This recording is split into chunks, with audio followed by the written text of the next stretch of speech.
Everybody's talking about the pandemic, but I want to talk to you about it in a whole different way. Hi, I'm Diana, and this is Story Artist.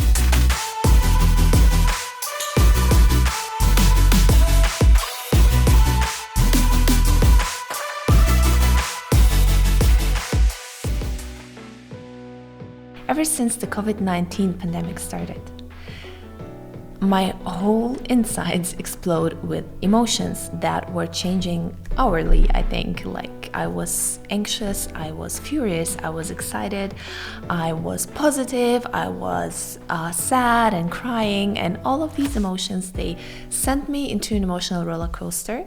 And I was kind of addicted to the news, not knowing what to do and how to proceed. And it hit me when I sat down to write my next novel, stared at the blank screen, and I was unable to write.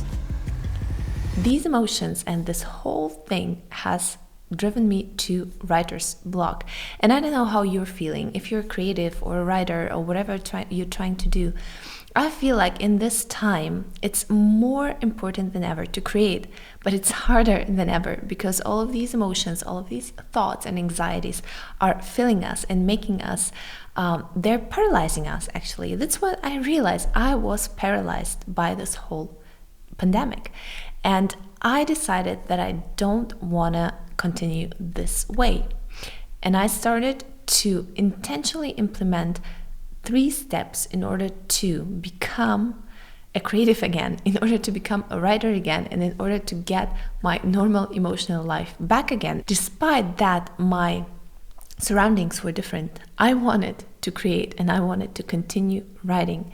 And this is what I did, and I hope this will be helpful for you because actually what writing did for me in this period of time, it helped me deal with the fear, it helped me deal with the anxiety, and it helped me gain a positive mind shift back and get my life under control again. So here's what I did. First off, I built a cocoon around myself. Many people might think it's naive, many people might think that it's even arrogant, but I don't care because I was addicted to the news. I really was consuming everything. I was reading newspapers, articles online. I was watching the news like hourly because I wanted to know, okay, what's the development in this whole crisis? But all it did to me is make me miserable.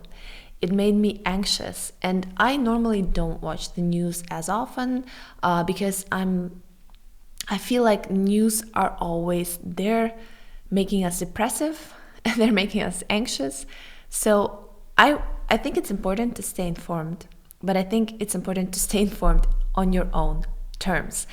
And I felt like the news were just ruling, taking over my life, and I didn't want that anymore. So what I did is I built a cocoon around myself. I stopped consuming news. It was hard, it was tough because you're kind of addicted and you want to know, okay, what's going to happen. You need to stop watching the news.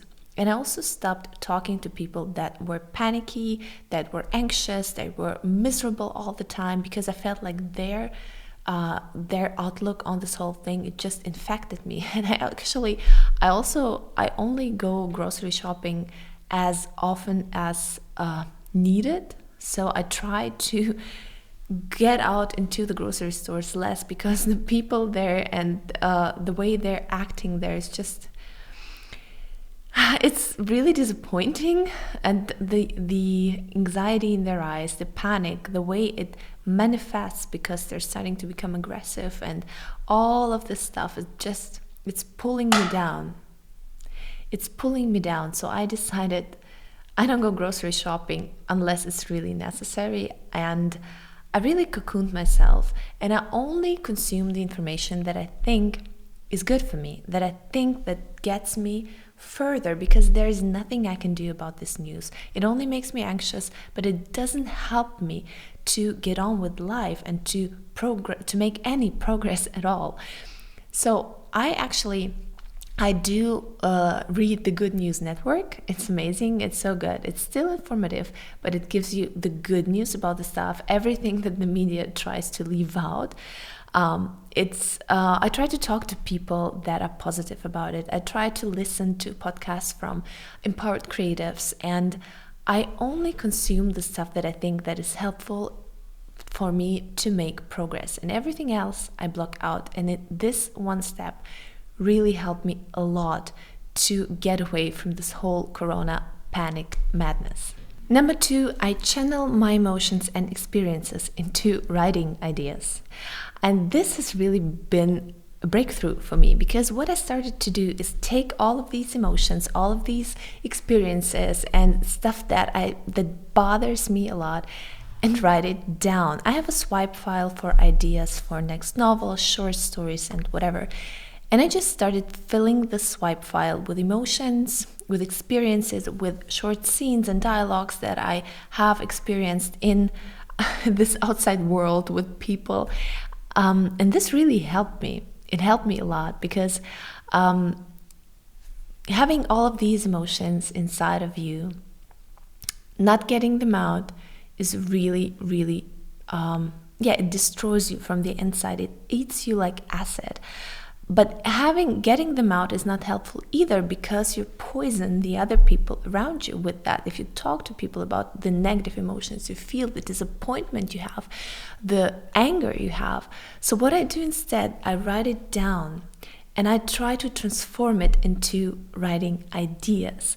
And it's really easy for me because I'm a dystopian writer. So all of this is it's like a dystopian candy store for me, because I can pick from the experiences that I have right now. But try whatever you're feeling, whatever this is, try to write it down. What really helped me is do just free writing in the morning for half an hour or so. Just sitting down, writing down all of my emotions. And it's not in vain, because I can use them for ideas. And it also helps me get out all of the negativity and the anxiety, and channel them into something good, because I can actually use them for story ideas. And it also, while you write it, it helps you actually come up with a positive side and a solution for it inside of you. And number 3, I continue to serve. So what I do is I continue to write my books. I continue to write more books. I do produce more content, videos, helpful stuff, freebies. I continue to serve my readers. I continue to serve my customers in a more efficient way. I try to help them. I try to build them up instead of pull them down in this difficult time. And I think it's so important that we continue to serve, because by serving, we actually feel more connected in this pandemic time. We feel like, because I feel like in this day of age, people get separated. You have, I don't know how it's in your country, but in Germany you have to keep like at least 1.5 to 2 meters distance from each other wherever you are in the if you're in a supermarket or wherever. And they stopped smiling at you. They're just looking at you with, either they have masks or they don't, but they look at you with fear and anxiety. And it's so rare that people smile at you. And it's so, I don't know, I think it really hits me hard. And it feels really depressing. And I feel like we're moving apart from each other as a community, as a society. And I want to stay connected to people, and I want to continue to serve, and I don't want to build the panic. I want to build hope. And I think it's more than ever we see how stories build our society, how the stories media tells are what shape the people around us in an instant. I mean, it happened in 1 or 2 weeks, and people just shifted completely. Many shifted their mindsets, their behavior, because of a story they were told. And I'm not saying that the media is lying or something, but there are different ways you can frame a story. There is a way of, you can tell a story in a hopeful way, and you can tell a story in a dooming, bad way. And that's why I'm saying subscribe to the Good News Network, because it's telling true stories as well, but it's telling them from a completely different angle. And I think, especially in this day of age, we need more storytellers that tell helpful stories, that tell stories that build people up, that bring people together. And we see how important stories are and how important ideas are, and that they need to be spread.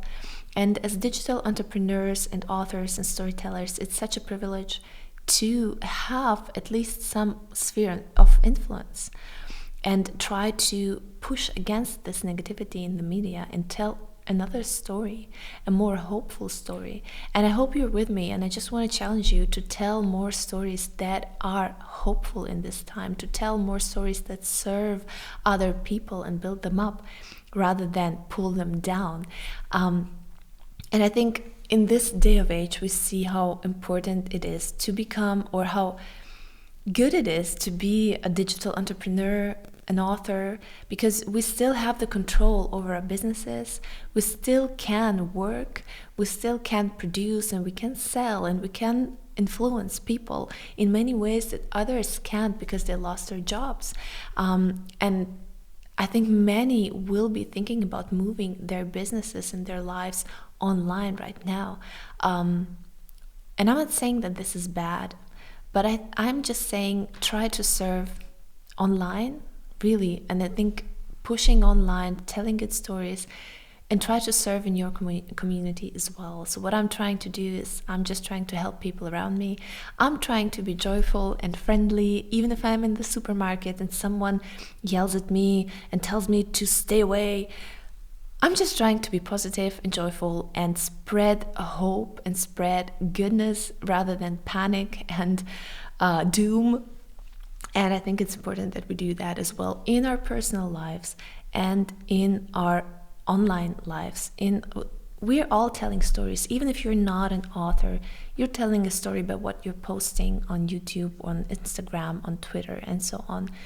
Let's tell good stories. Let's tell stories that give people hope and build them up and bring them together. And learn to tell good stories as well. Because storytelling is a craft that can be mastered and used to build our society up. And I hope you're with me on this. And I hope this was helpful. Please stay safe, stay strong, and stay creative in this special time.